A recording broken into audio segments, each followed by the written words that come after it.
টিপু সুলতানের গ্রাম ভারতের মহীশূরের শ্রীরঙ্গপটনা থেকে শুভেচ্ছা জানাচ্ছি আমি জুবায়ের আল মাহমুদ। দর্শক মণ্ডলী, বেঙ্গল ডিসকভারির পর্দায় চলছে টিপু সুলতান সিরিজ। আর এই সিরিজের প্রথম পর্বে আমি আপনাদের দেখিয়েছি টিপু সুলতানের পুরো গ্রাম, যার প্রতিটি কোণায় মিশে আছে শুধুই বেদনার ইতিহাস। দেখিয়েছি তার প্রাসাদ, ওয়াটার গেট, তিনি যেখানে মারা গিয়েছিলেন সেই ঐতিহাসিক স্থান এবং তার কবর সহ বহু কিছু। আর আজ আমি আপনাদের দেখাবো ভারতীয় উপমহাদেশের মুসলিম বীর টিপু সুলতান যে মসজিদে নামাজ আদায় করতেন, শ্রীরঙ্গপটনার ঐতিহাসিক সেই জামে মসজিদ, যার কিতাবি নাম মসজিদ ই আলা।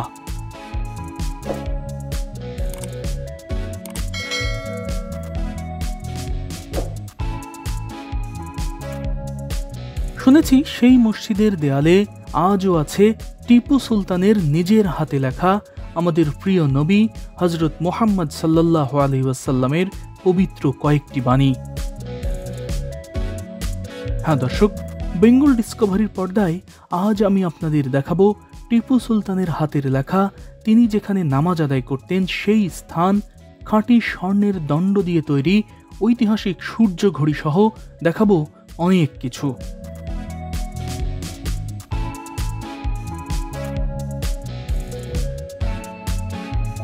বন্ধুরা, আমি এখন যে মসজিদের সামনে দাঁড়িয়ে রয়েছি, এই মসজিদেই নামাজ আদায় করতেন টিপু সুলতান।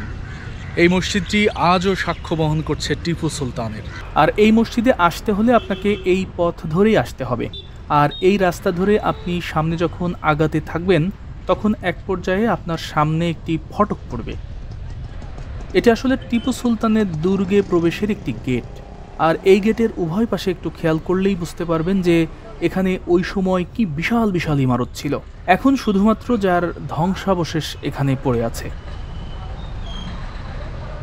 দেখুন কি বড় বড় পাথর খণ্ড দিয়ে তৈরি এই প্রবেশদ্বার। ওই সময় টিপু সুলতানের প্রাসাদে যেতে হলে এইরকম 3টি গেট পার হতে হতো। তৃতীয় গেটটি ছিল এই যে এই স্থানে হাতের বাম দিকে। তবে সেই গেট এবং গেটের আশেপাশের ইমারতগুলো ইংরেজরা ধ্বংস করে দিয়ে গেছে। আর ডান পাশেই রয়েছে টিপু সুলতানের সেই ঐতিহাসিক মসজিদ। হ্যাঁ দর্শক, এটাই শের এ মহীশূর টিপু সুলতানের মসজিদ, মসজিদ ই আলা। এখানেই নিয়মিত নামাজ আদায় করতেন মহীশূরের বাঘ টিপু সুলতান। এমনকি তিনি নিজেই এই মসজিদের প্রথম জামাতের ইমামতিও করেছিলেন। ইন্দো মুঘল এবং ইসলামিক স্থাপত্যকলার সংমিশ্রণে তৈরি দৃষ্টিনন্দন এই মসজিদের মিনার দুটি এতই উঁচু যে তা বহুদূর পর্যন্ত দেখা যায়। তবে মসজিদের ভেতরে প্রবেশের আগে আমি এর আশেপাশের কিছু চিত্র আপনাদের দেখাতে চাই। মসজিদের ঠিক পূর্ব পাশেই ছিল টিপু সুলতানের দুর্গ, যা 1799 সালের 4 মে টিপু সুলতানকে হত্যার পাশাপাশি তার প্রাসাদ সহ পুরো দুর্গই ধ্বংস করে দেয় ইংরেজরা, যার ধ্বংসাবশেষ আজও আছে এখানে। আমি এখন যে রাস্তা ধরে হাঁটছি, এটি কোনো সাধারণ রাস্তা নয়, এটি একটি ঐতিহাসিক রাস্তা। এই রাস্তা ধরে হেঁটেছেন একসময় টিপু সুলতান, টিপু সুলতানের পিতা হায়দার আলী বা তাদের যে বংশধররা, তারা এই রাস্তা ধরে হেঁটেছেন। এই রাস্তা ধরে শুধু হাঁটেননি, এই রাস্তায় যুদ্ধের সময় বা যুদ্ধের রণকৌশলে যারা অংশ নিত সেই সকল সৈন্যরাও চলেছেন এই রাস্তা ধরে। সুতরাং এটি একটি ঐতিহাসিক জায়গা এবং সেই জায়গায় যখন আমি হাঁটছি তখন আমার কাছে মনে হচ্ছে যে আমি হয়তো সেই যুগে ফিরে গেছি। সত্যিই তাই। মসজিদের পাশের এই রাস্তা ধরে আমি যখন এই পাশ দিয়ে হাঁটছি এবং চারপাশটা যত দেখছি ততই স্মৃতিকাতর হয়েছি। এখান থেকে সামান্য একটু দূরে খেয়াল করে দেখলাম আরো কিছু প্রাসাদের ধ্বংসাবশেষ।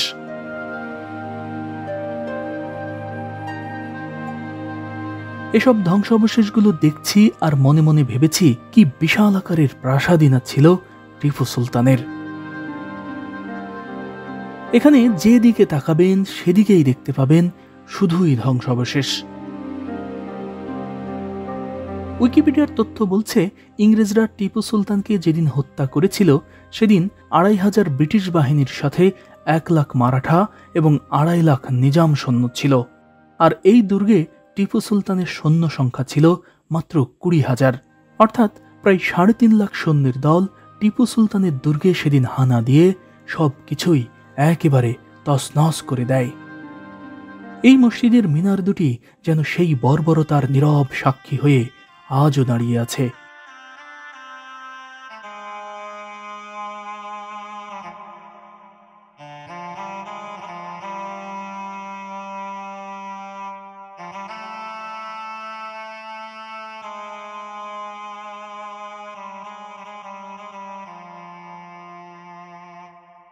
টিপু সুলতান 1786-87 সালে এই মসজিদটি তৈরি করেন।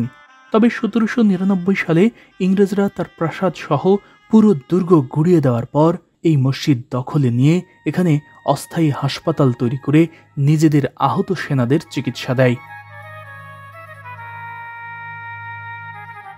শিক্ষা প্রসারের জন্য দোতলা ঢঙে তৈরি করা এই মসজিদের নিচতলায় টিপু সুলতান চালু করেছিলেন একটি মাদ্রাসা, যা আজও আছে।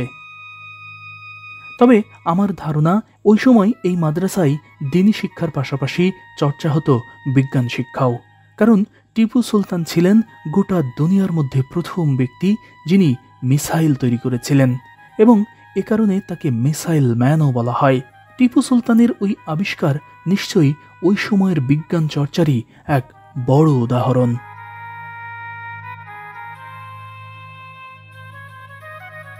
দর্শক, এইটা টিপু সুলতানের সূর্য ঘড়ি।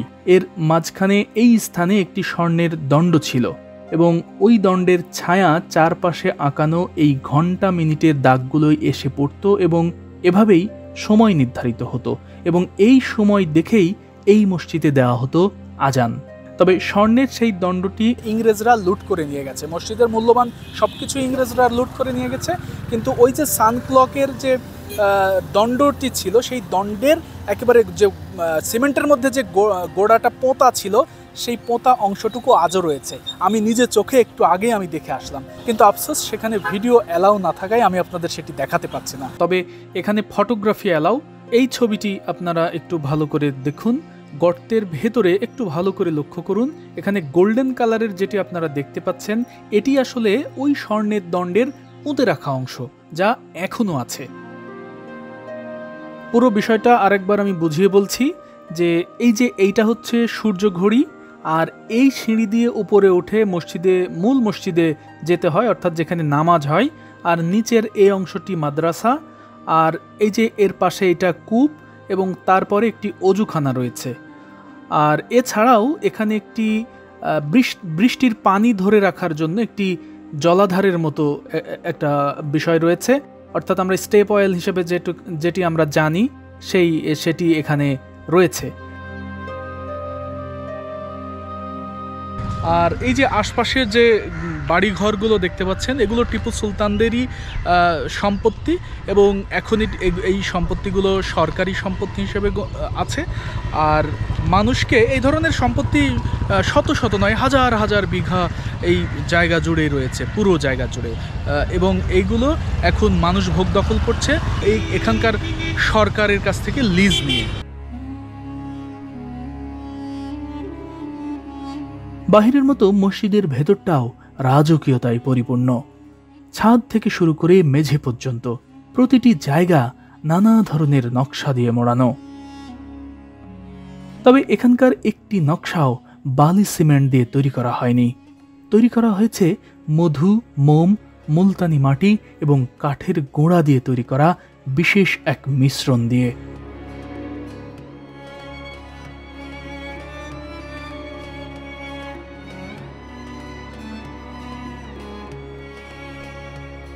শুধু এই নকশায় নয়, বরং ওই সময় এই বিশেষ মিশ্রণ দিয়ে পুরো মসজিদই প্লাস্টার করা ছিল, যার চিহ্ন এখানকার এই মেহরাব এবং একটি দেয়াল আজও বহন করছে।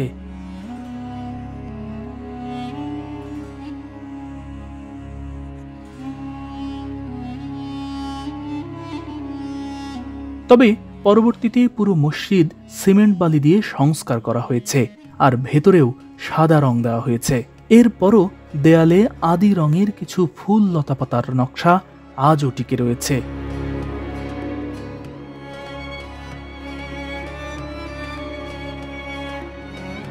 পর্দায় এখন যে লেখাটি দেখতে পাচ্ছেন এটাই শের এ মহীশূর টিপু সুলতানের হাতের লেখা। টিপু সুলতান এখানে আমাদের প্রিয় নবী হযরত মুহাম্মদ সাল্লাল্লাহু আলাইহি ওয়াসাল্লামের একটি হাদিস ফার্সিতে অনুবাদ করেছেন। এই লেখাটি ছাড়াও তার আরও বেশ কয়েকটি লেখা এখানকার দেয়ালে রয়েছে।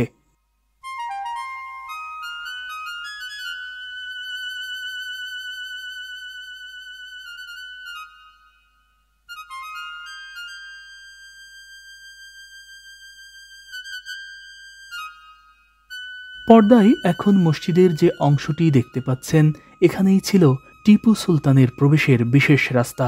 তবে বর্তমানে সেই জায়গাটি বন্ধ করে দেওয়া হয়েছে। কিন্তু বন্ধ করে দেওয়ার সময় যে নতুন গাঁথনি দেওয়া হয়েছে তা পুরনো দেয়ালের সঙ্গে মিলে না যাওয়ায় এই ফাটল তৈরি হয়েছে। আসলে মসজিদটি তৈরির সময় এই রাস্তাটি ছিল না, অর্থাৎ টিপু সুলতান সহ প্রত্যেকেই এখানকার এই দরজা দিয়েই প্রবেশ করতেন।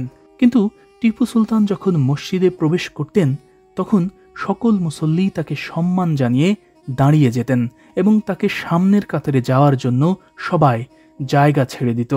বিষয়টি টিপু সুলতানের খুবই অপছন্দনীয় ছিল। তাই তিনি এই মেহরাবে দাঁড়িয়েই মুসল্লিদের উদ্দেশ্যে বলেছিলেন, এটি আল্লাহর ঘর, এখানে আমরা প্রত্যেকেই তার কাছে মাথা নত করতে এসেছি। আল্লাহর কাছে গরিব, ফকির আর বাদশাহ সবাই সমান।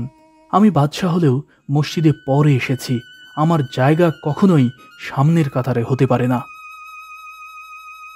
এই ঘোষণার পরও টিপু সুলতান যখনই মসজিদে উপস্থিত হতেন তখনই মসজিদের প্রত্যেক মুসল্লি তাকে সম্মান জানিয়ে দাঁড়ানো অব্যাহত রাখে এবং সামনের কাতারে যাওয়ার জন্য জায়গা ছেড়ে দিতে থাকে।